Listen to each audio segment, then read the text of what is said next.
Shalom, Bapak Ibu Saudara-saudara yang kekasih di dalam Tuhan.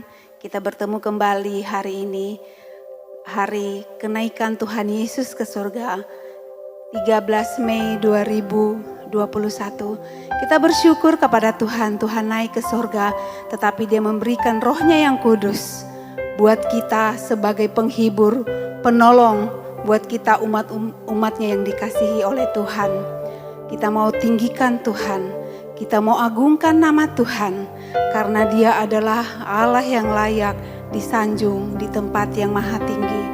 Sebelum kita masuk di dalam ibadah kita secara online pada pagi hari ini, mari kita satu di dalam doa. Bapa kami yang bertahta dalam kerajaan sorga, kami bersyukur dan berterima kasih buat segala waktu dan kesempatan yang Tuhan berikan kepada kami. Bapa, sebentar kami akan memulai ibadah kami. Tuhan pimpinlah dari awal, pertengahan sampai pada akhirnya. Tuhan memberkati setiap jemaat-Mu Tuhan yang ada di rumah maupun dimanapun mereka berada. Tuhan memelihara, Tuhan menyertai, dan Tuhan mengurapi dengan kuat kuasa Roh Kudus-Mu. Terima kasih Bapa, kami siap untuk menyembah-Mu, kami siap untuk memuji memuliakan nama-Mu. Di dalam nama Tuhan Yesus, kami berdoa mengucapkan syukur. Haleluya. Amin. Haleluya. Terima kasih Tuhan. Kami mau menyanjung Engkau Tuhan. Ku sanjung Engkau ya Allahku, ya Yesusku. Haleluya. Haleluya. Yesus, kami bersyukur Tuhan. Ku sanjung Engkau Yesus, ku sanjung Kau di tempat tinggi, sebab Engkau Imam besar agung. Ku sanjung Kau lebih dari yang lain, dan ku datang menyembah-Mu Tuhan. Mari Bapak Ibu yang di rumah kita sanjung Dia. Ku sanjung Kau di tempat tinggi, sebab Engkau Imam besar agung. Ku sanjung Kau lebih dari yang lain,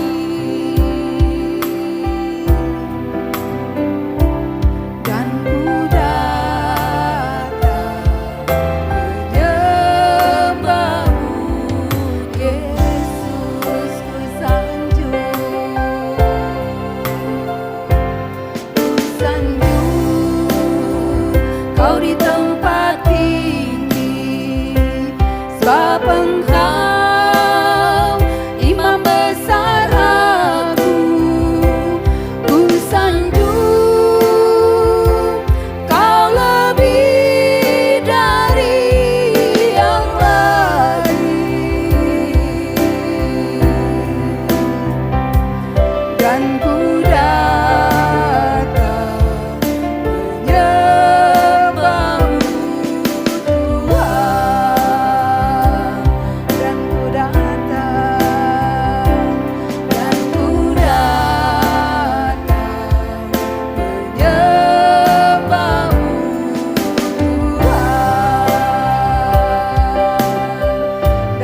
Bapak Ibu yang di rumah, kita masih terus menyembah Tuhan. Mari kita sembah Dia di dalam roh dan kebenaran. Karena Yesus ditinggikan, diagungkan, naik ke surga. Dan Tuhan Yesus memberikan kita penolong, yaitu Roh Kudus. Terima kasih Bapa, terima kasih Tuhan. Sebelum kami mendengarkan kebenaran firman-Mu Bapa, mari Tuhan urapi setiap hati umat-Mu Tuhan, dimanapun mereka berada. Sehingga Tuhan Roh Kudus menerangi setiap langkah kami Bapa. Terima kasih Yesus. Yesus Tuhan ditinggikan, diagungkan. Haleluya. Yesus Tuhan ditinggikan atas segala alam, dimuliakan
memenuhkan kerinduan hati kami. Penuhi kami dengan kuasa Roh Kudus-Mu Bapa, sehingga kami sanggup untuk menjalani hari-hari kami Tuhan di sepanjang hidup kami ya Bapa. Terima kasih Tuhan Yesus, sebentar kami akan mendengarkan kebenaran firman-Mu. Tuhan Yesus, urapi hamba-Mu dengan kuasa Roh Kudus-Mu, sehingga firman-Mu menjadi rema di dalam hidup kami, dan kami menjadi pelaku daripada firman-Mu. Terima kasih Bapa, kami siap mendengarkan firman-Mu. Di dalam nama Tuhan Yesus kami berdoa dan mengucapkan syukur. Haleluya. Amin. Shalom saudara-saudara, selamat beribadah dimanapun Anda berada. Pada momen yang spesial ini di bulan Mei, kita memperingati tentang kenaikan Tuhan Yesus ke surga. Saudara-saudara, prosesi kenaikan Tuhan Yesus ke surga merupakan satu bentuk rangkaian panjang bagaimana kehidupan dan pengenalan kita terhadap Yesus. Yang pertama ada kelahiran, lalu ada proses kematian, lalu setelah kematian ada proses kebangkitan, setelah kebangkitan ada proses kenaikan, dan nanti yang terakhir kita akan berujung pada kedatangan Kristus kembali ke muka bumi menjemput orang-orang percaya di awan-awan yang permai. Nah saudara-saudara, kita buka sama-sama dalam Kisah Rasul pasalnya yang pertama, ayat yang ke-9 berkata demikian. Sesudah ia, Yesus, mengatakan demikian, terangkatlah ia disaksikan oleh mereka, dan awan menutupnya dari pandangan mereka. Saya ulangi sekali lagi saudara. Sesudah ia mengatakan demikian, terangkatlah ia. Disaksikan oleh mereka, para murid yang tinggal dan masih tersisa pada saat itu, dan awan menutupnya dari pandangan mereka. Saudara, yang menarik adalah proses kenaikan Yesus ke surga. Itu bukan satu dongeng belaka, bukan satu mitos belaka. Kenapa? Karena ada saksi di situ. Ada saksi mata, ada saksi hidup, murid-murid yang tersisa menyaksikan bagaimana Yesus naik ke surga dan hilang di tengah-tengah awan yang menutupnya. Nah saudara-saudara, kenaikan Tuhan Yesus ke surga memiliki makna yang harus kita pahami dengan baik. Karena hal itu tidak bisa dilepaskan dari doktrin kekristenan kita. Ada 3 hal yang saya sampaikan terkait dengan kenaikan Tuhan Yesus ke surga yang perlu kita amati, perlu kita hayati, genapi, dan gumuli saudara. Yang pertama, ia naik ke sorga supaya ada tempat bagi kita. Jika hidup kita yang sementara ini selesai, berakhir, udahan. Saya ulangi sekali lagi saudara. Makna kenaikan Yesus ke surga yang pertama adalah ia naik ke sorga supaya ada tempat bagi kita. Jika hidup kita yang sementara ini selesai atau berakhir. Yohanes 14 ayat yang kedua sampai dengan ayat yang ketiga berkata demikian. Di rumah Bapakku banyak tempat tinggal. Jika tidak demikian, tentu aku mengatakannya kepadamu. Sebab aku pergi ke situ untuk menyediakan tempat bagimu. Dan apabila aku telah pergi ke situ dan telah menyediakan tempat bagimu, aku akan datang kembali dan membawa kamu, kita umat yang percaya kepada Kristus, ke tempatku.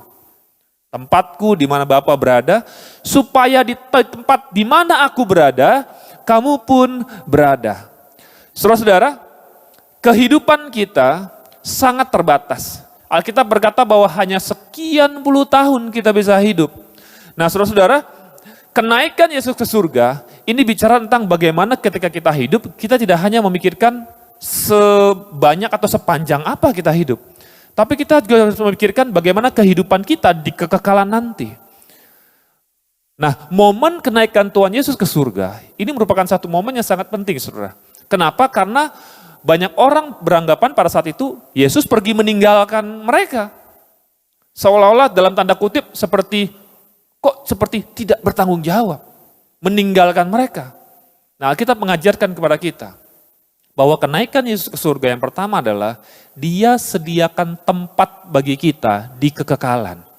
Kenapa? Sebab Alkitab mencatat dengan jelas kehidupan kita sangat terbatas. Kehidupan kita sangat penuh dengan godaan dosa.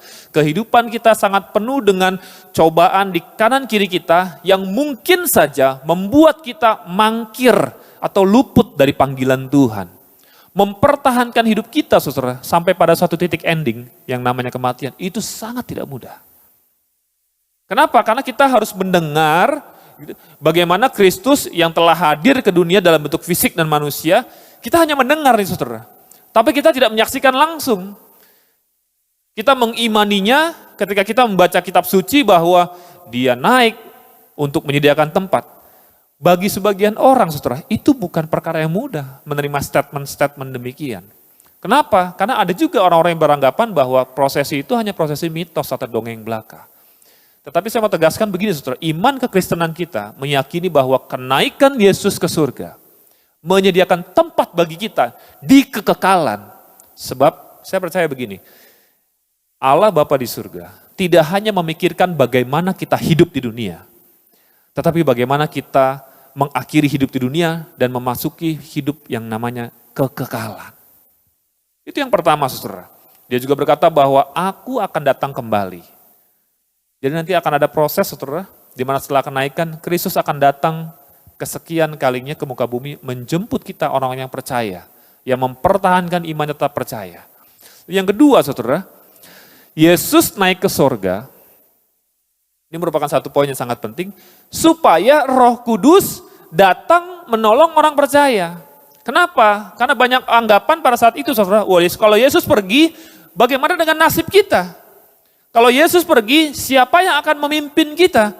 Kalau Yesus meninggalkan kita, siapa yang akan mengajar kita, mendidik kita, menghibur kita, menguatkan iman kita? Alkitab berkata bahwa Yesus naik ke sorga, supaya penolong itu, penghibur itu, ada satu istilah namanya parakletos itu, si pembela itu, pribadi yang bernama Roh Kudus, datang. Hidup orang percaya tidak semata-mata bergantung pada sesuatu yang ada pada dirinya. Itu sebabnya ketika Yesus pergi meninggalkan manusia di muka bumi, Allah Bapa menurunkan Roh Kudus. Saudara-saudara, secara logika dan nalar sehat kita, ketika Yesus hadir, semua orang berkiblat kepada Yesus pada saat itu. Selama kurang lebih 30 sekian tahun Yesus hadir, semua orang berkiblat pada Yesus pada saat itu. Tetapi ketika Yesus tidak ada, orang-orang kan bingung ya ditinggalkan. Kalau begitu kita akan berkiblatnya, kehidupan kita kemana? Alkitab memberikan jawaban, Roh Kudus sebagai penolong, penghibur, pembela yang akan menaungi setiap orang percaya. Jika Roh Kudus hadir dalam diri seseorang, maka ia akan menginsyafkan kita dari dosa. Kebenaran, dan dia juga akan memperingatkan tentang penghakiman yang akan datang. Roh Kudus juga mengajar dan mengingatkan kita apa yang Alkitab katakan.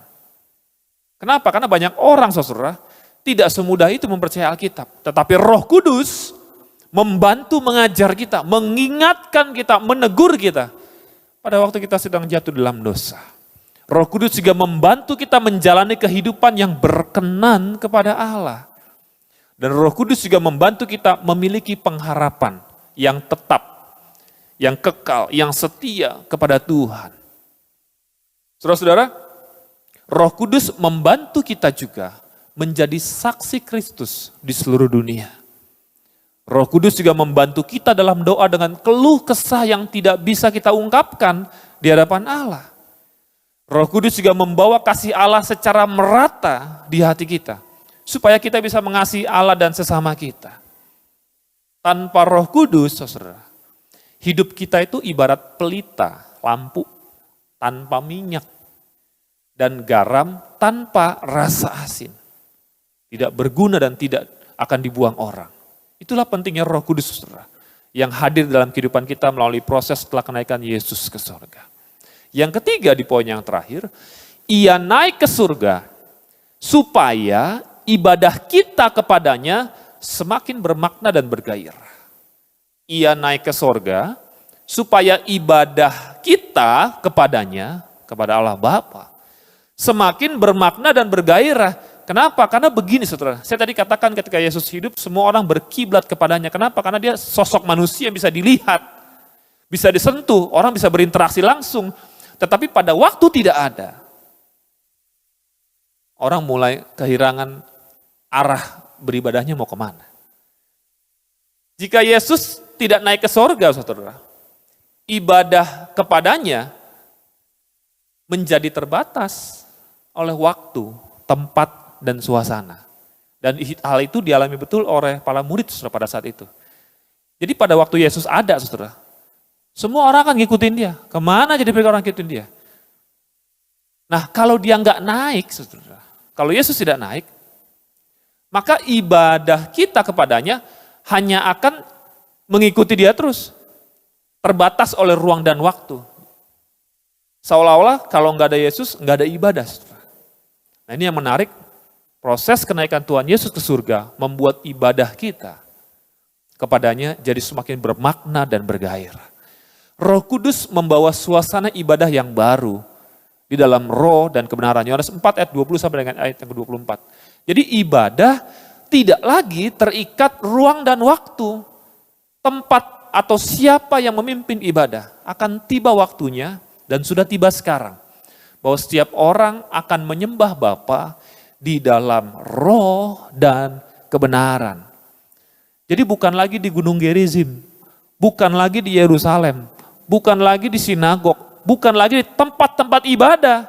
Tetapi ibadahmu yang sejati, kamu akan menyembahnya dalam roh dan kebenaran. Sebab hal itu akan membuat ibadah kita menjadi lebih bermakna, menjadi lebih bergairah. Kenapa? Karena kita merasa bahwa Tuhan tidak meninggalkan kita. Dia mengutus Roh Kudus supaya kita bisa masuk dalam pujian penyembahan kita. Di dalam roh dan kebenaran kita memaknai kebenaran, kita menggali kebenaran firman, kita hidupi itu dengan baik. Roh Kudus memimpin kita menjaga kekudusan kita untuk tetap dalam tracknya Tuhan. Tetap dalam jalurnya Tuhan. Menjaga kita supaya kita tidak menyimpang ke kanan maupun ke kiri. Dan hal itu membuat iman kita seharusnya semakin bertumbuh. Kenapa? Karena kita tidak ditinggalkan Tuhan. Kenaikannya ke surga, Dia menyediakan tempat bagi kita. Kenaikannya ke surga, supaya Roh Kudus turun, mendampingi dan hidup dalam hati kita. Dan kenaikannya ke surga akan membuat ibadah kita kepadanya. Ibadah sesungguhnya saudara, bukan hanya bicara bagaimana kita datang ke gereja, bukan. Ibadah yang sesungguhnya adalah bagaimana ketika kita hidup mempersembahkan yang terbaik untuk Tuhan. Engkau bekerja yang terbaik. Engkau belajar, jadi pelajar yang terbaik. Engkau berdagang, jadi pedagang yang terbaik. Jadi saksi Kristus kepada para customermu. Engkau melayani Tuhan di gereja, jadi para pelayan Tuhan yang terbaik. Percayalah bahwa banyak orang akan diberkati lewat pelayananmu. Itu sebabnya kau harus melayani Tuhan dengan sungguh-sungguh. Jangan semena-mena ataupun seenaknya. Saya berdoa kepada kita sekalian, biarlah melalui momen kenaikan Tuhan Yesus ke surga, kita juga semakin merindukan momen setelahnya. Apa itu Pak? Momen kedatangannya kembali. Apakah Anda dan saya sudah siap menanti kedatangan Kristus ke muka bumi? Siap atau tidak siap, iman kita harus berkata, siap. Lalu bagaimana Pak cara kita sampai pada titik siap itu? Percayalah bahwa Yesus naik ke surga, Dia tidak meninggalkan kita. Kita sampai di titik akhir itu, ada penyertaan Tuhan melalui Roh Kudus dalam kehidupan kita. Saya berdoa bagi kita sekalian agar kiranya kenaikan Tuhan Yesus ke surga ini semakin mematangkan iman kita, mendewasakan iman kita. Ingat, hidup kita di dunia hanya sementara, ada kehidupan di kekekalannya nanti, di mana Tuhan sediakan tempat. Dan jangan takut, jangan gentar, jangan goyah, jangan biarkan hidupmu tenggelam dalam dosa. Percayalah bahwa Roh Kudus akan menyertai hidupmu. Dan jangan lupa, ibadahmu harus jadi semakin bergairah. Kenapa? Karena ibadahmu sudah tidak lagi dibatasi ruang dan waktu. Kenaikan Yesus ke surga membuat kita bisa beribadah dimanapun, kapanpun, dan siapapun kita. Kita berharga di mata Tuhan. Amin buat kebenaran firman Tuhan. Mari kita persiapkan hati kita. Kita masuk dalam pujian penyembahan kita kepada Tuhan. Kita mau katakan bahwa Yesus sanggup. Mulialah namanya yang memampukan kita bertahan sampai pada kedatangannya kembali. Mari persiapkan hatimu saudara. Haleluya. Yesus Tuhan mulialah namanya. Yesus Allahku, besar kasih-Nya, dahulu, sekarang, dan sampai selamanya. Kasih-Nya tak pernah berubah. Mari sama-sama katakan Yesus Tuhan. Yesus Tuhan, mulialah namanya. Yesus Allahku, besar kuasa-Nya, dahulu, sekarang, dan sampai selamanya. Kuasa-Nya tak pernah berubah. Dia sanggup, Yesus sanggup melakukan perkara yang besar. Dia sanggup, Yesus sanggup memulihkan yang terluka, menyembuhkan yang menderita. Dia sanggup memulihkan hidupku. Mari tenangkan hatimu dan berkata, Yesus Tuhan, mulialah nama-Mu. Haleluya. Oh, Yesus Tuhan, mulialah namanya.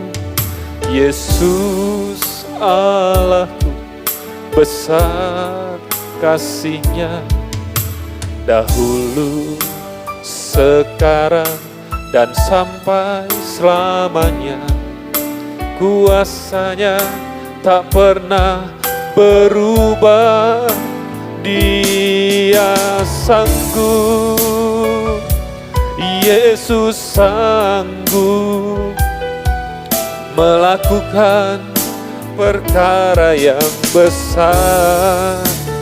Dia sanggup, Yesus sanggup memulihkan yang terluka, menyembuhkan yang menderita.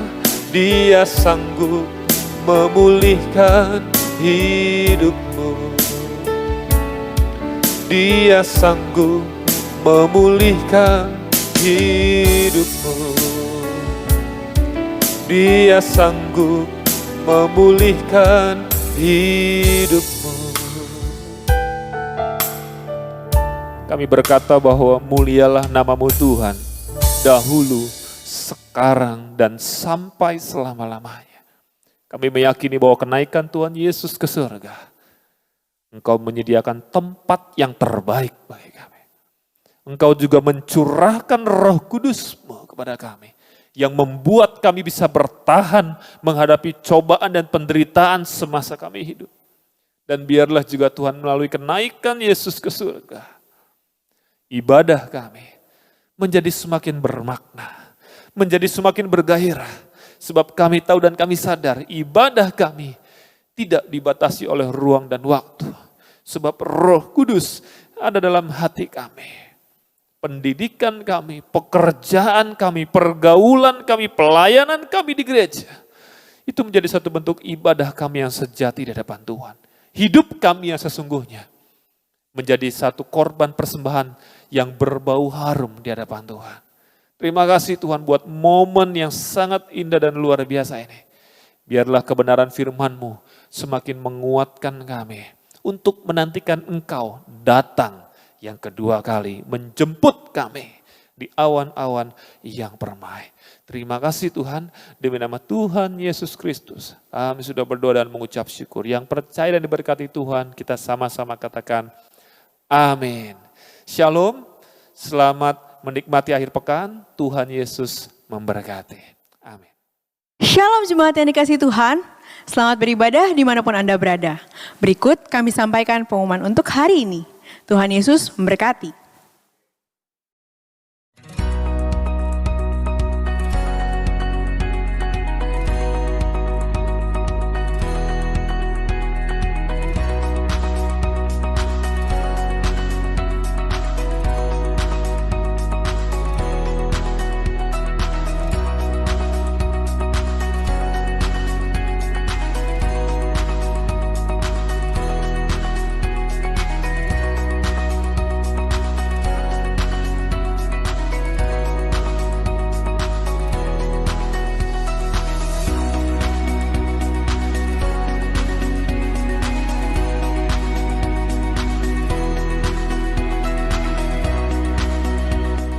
Dan kini saudara-saudara yang kekasih dalam nama Tuhan Yesus Kristus, arahkan hati dan pikiranmu kepada Allah dan terima berkat Tuhan.